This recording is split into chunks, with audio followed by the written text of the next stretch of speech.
berikan dulu kesempatan kepada yang lainnya, Pak. Nggak apa-apa, saya bisa. Okay. Terima kasih Bapak. Tadi saya mau follow up ketika Bapak bilang, Bapak ada kekhawatiran dari masyarakat sipil, Pak.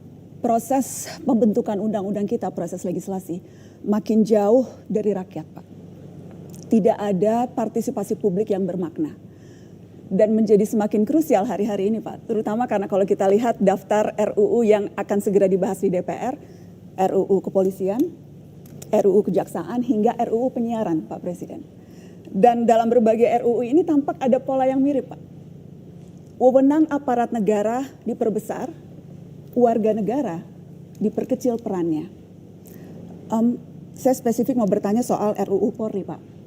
Karena di situ tampak bahwa kewenangan kepolisian akan ditambah, padahal justru isu krusialnya adalah pengawasan yang minim.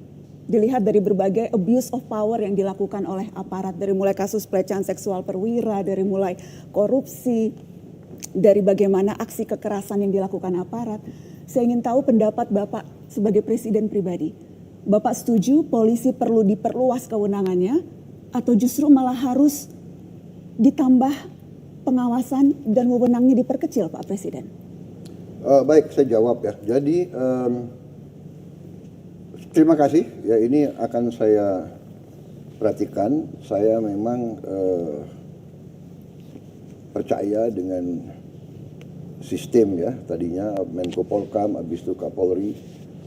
Kan ada juga kalau tidak salah apa itu oversight yang di atas Polri itu, komisi Kompolnas ya kan, itu juga terdiri dari tokoh-tokoh itu kan. Kemudian kita juga punya, ya kita kan punya sistem politik bahwa semua undang-undang itu kan dibahas oleh semua partai politik yang dipilih oleh rakyat, kan begitu kan? Ya, jadi itu ya. Tapi terima kasih masukan itu, saya akan kasih perhatian khusus sekarang. Mungkin alinea akan saya pelajari.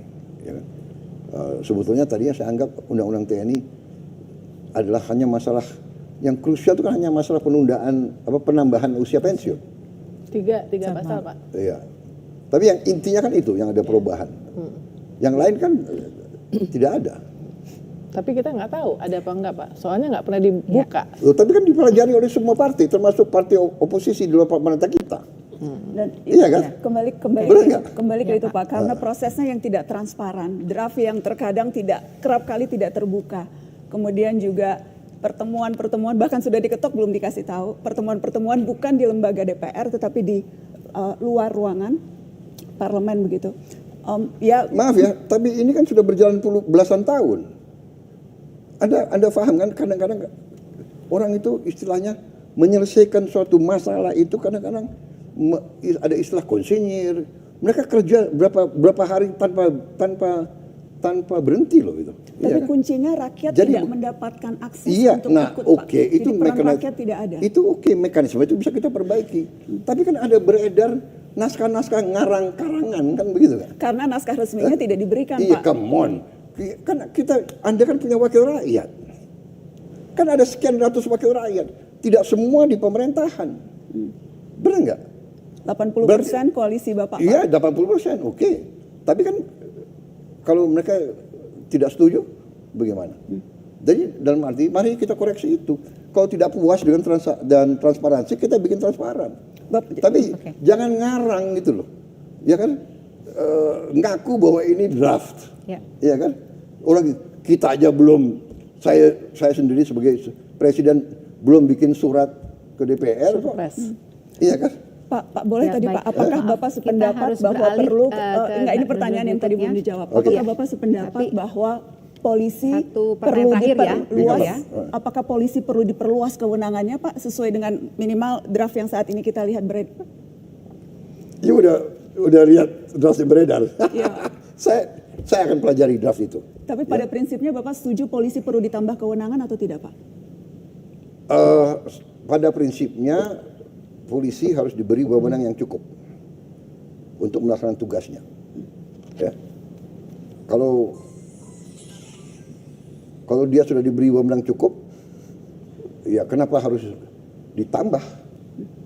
Jadi ini tinggal kita menilai secara arif gradasi itu, ya kan? Kalau polisi sudah diberi wewenang yang cukup untuk melaksanakan tugasnya, ya kan, untuk memberantas kriminalitas, memberantas penyelundupan, narkoba dan sebagainya, melindungi masyarakat, keamanan tertib, saya kira cukup. Kenapa kita harus, ya kan, mencari-cari? Menurut saya. Pak, ketika tadi baik. Bapak, ketika Maaf, sorry, waktu satu kita lagi, sudah satu lagi, habis, Pak. kita harus berikan dulu kesempatan kepada yang lainnya, Pak. Gak apa-apa, Terima saya bisa. Oke. Terima kasih layani. Bapak. Tadi Saya saya mau follow up ketika Bapak bilang sudah memperingatkan dan nanti sebelum nanti akan ambil tindakan kepada kepolisian. Tadi Bapak mengatakan itu. Tidak hanya kepolisian, semua Seluruh lingkup aparat. institusi. Ya. Nah, ukurannya apa, Pak? Mana momen indikator yang Bapak rasa ini memang sudah waktunya ambil tindakan? Apakah beragam kasus yang terjadi belakangan? Apakah itu belum cukup untuk Bapak mengambil tindakan seperti tadi kata Bapak? Saya kira kita bisa melihat, ya, saya umpamanya nanti akan menilai apakah penyelundupan narkoba berkurang. Kedua, apakah penyelundupan barang-barang terlarang berkurang, ya. Intinya itu yang saya sampaikan ke semua aparat penegak hukum. Narkoba harus kita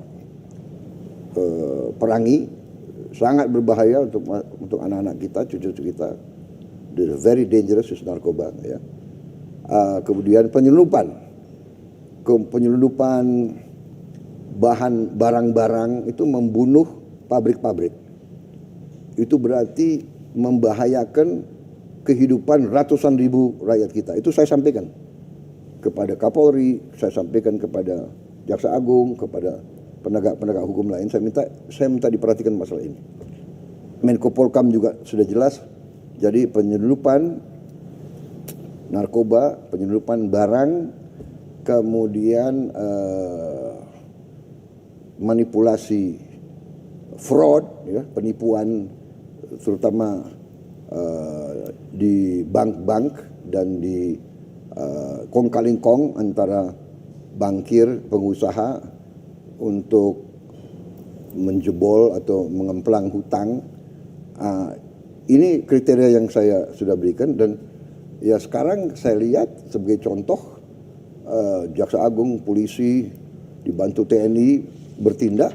Kita sudah menyita 1 juta hektar kebun-kebun melanggar, kebun bermasalah, dan kemungkinan dalam waktu dekat akan sampai 2 juta. Saya dapat laporan, ya, ini laporan dari BPKP, Jaksa Agung, ya. Ini sebelum saya jadi presiden, di kabinet sebelum saya udah dilaporkan ada kurang lebih 3,7 juta kebun kelapa sawit yang bermasalah, yang melanggar aturan dan melanggar hukum. Jadi saya bilang kalau itu temuan lembaga judisial, aparat penegak hukum, proses sesuai hukum. Ya, jadi menurut saya sudah ada kemajuan. Ada hal-hal yang tadinya kasus-kasus yang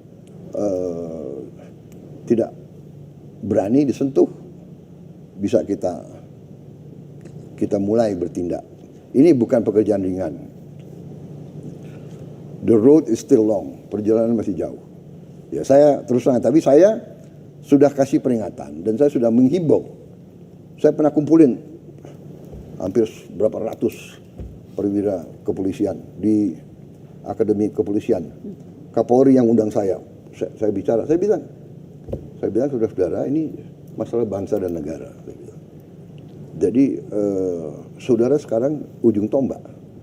Yang saya katakan, kalau narkoba tidak kita berantas, yang hancur anak-anak kita, masa depan kita hancur, anak-anak usia produktif rusak, dan cukup mengkhawatirkan jumlah yang sudah kena nyandu.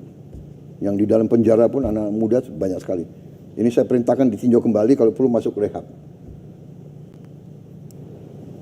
Saya sudah sampaikan itu. Saya sampaikan ke mereka.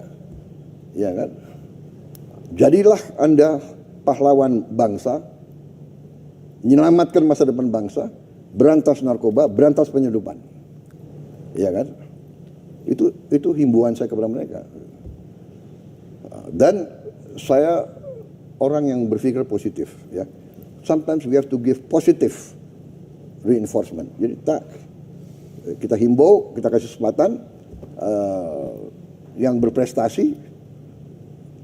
Ada seorang petugas kepolisian berhasil menangkap, membongkar penyeludupan. Ya kita naikin pangkat luar biasa dan sebagainya. Ya.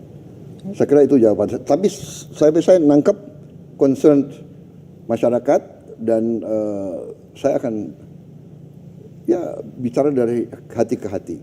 Keberhasilan negara yang kuat antara lain keberhasilan daripada tentara dan polisinya menjadi baik, menjadi unggul. Ini pelajaran sejarah. Negara itu kuat.